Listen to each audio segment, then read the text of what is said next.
But basically, he said, listen to me, you fat lardy ass cunt. Let my guest in, I'm going to come down there. Woo! Prince Andrew. Such royal language. Yo, listen, I love the English, but if there was a competition for best at cussing in the world, English and French would come up on top, but the English, ooh, special. We all heard it, and even the female guest went bright red. So obviously we apologised to her, she apologised to us, and we just let her in.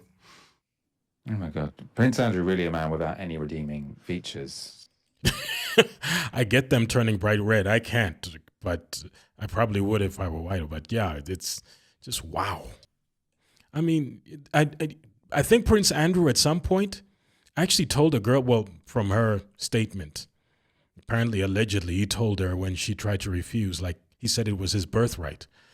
So it's apparently, I have to put allegedly there, protect myself. There was a constant flow of females visiting Prince Andrew late in the evening, whom we were not privy to their names.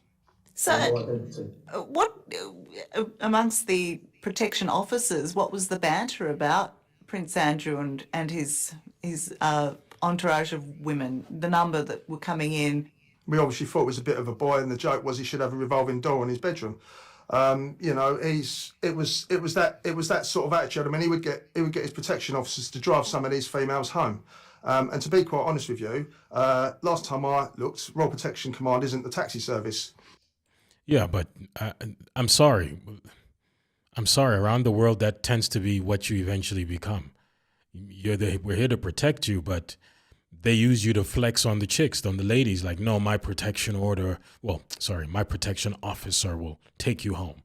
It's like a flex, but yeah, but it's an unsaid part of the job. Like, yeah, it's crazy.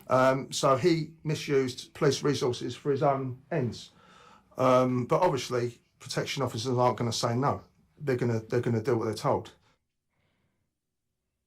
Now, we should be clear that the protection officer interviewed there says he put the ages of all the girls who visited Andrew at 20 or older.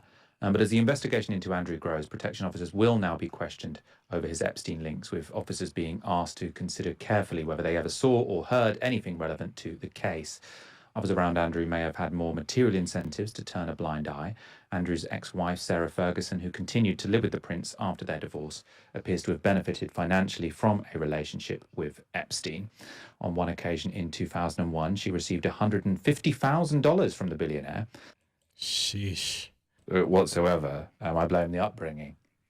A broke royal is a very easily compromised royal. There's an expectation that you're royal. I mean, when you think royal, you think the best of everything, and they're broke.